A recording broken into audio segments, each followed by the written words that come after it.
Hello everyone! Ayan, good evening po sa inyong lahat. And for today's video, ay tara at samahan niyo po ako magluto nitong ating isa na namang napakasarap na ulam. Walang iba kundi itong ating escabecheng isdang galunggong. So tara na guys, at samahan niyo po ako magluto and enjoy watching po. So ayan na nga guys, so nakapunta akong Talipapa kaninang hapon. So nakabili ako nitong galunggong na fresh pa. So, nakabili ako ng 6 na piraso nito. And then, syempre, nugasan natin yan. So, malalaki po yan, guys.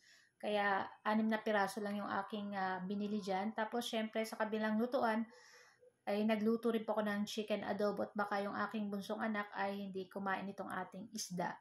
So, yan nga, at pakaahon natin itong isdang galunggong. Ayan, so pinirito ko pa yung 2 pirasong natira. So, 6 na piraso po yan.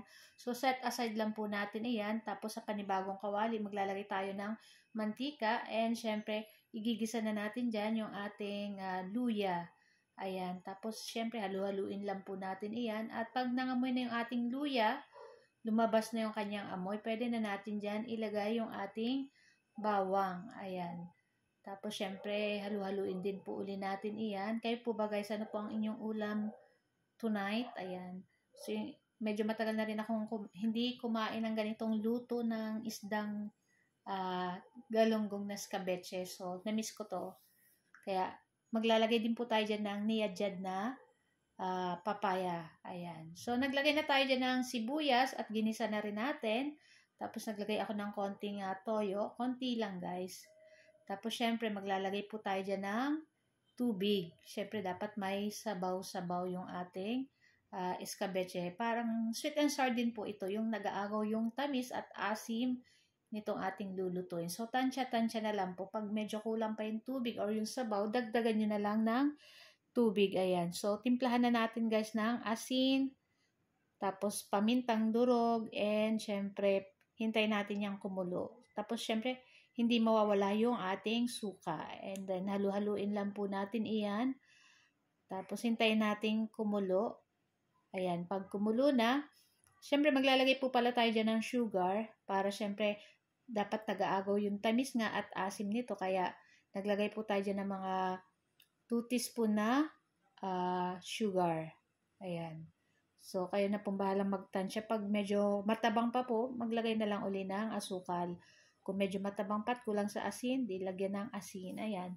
So, ayan na nga. At pag kulo na, ay pwede na natin dyan ilagay yung ating niyadjad na papaya. So, maliit lang po yan na papaya, 1 piraso. Ayan. Tapos, pinigaan ko yan sa medyo mainit na tubig. Ayan.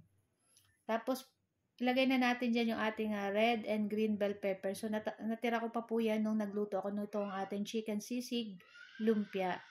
Para hindi siya masayang guys. So, tinikman ko na rin guys at okay na din yung lasa para sa akin. So, pwede na natin ilagay dyan yung ating piniritong isdang galunggong. Ayan. Naku, napakasarap nito guys. Talagang mapapa-unli-rice ka nito. So, natatandaan ko yung lola ko sa Quezon. Ayan, shout out sa ating mga friends na taga Quezon dyan. Ayan. So, talagang pag nag-escabeche po sila ng ganitong isda or kahit na isda, nilalagyan nila ng niyadjad na papaya, parang atsara. Ayan.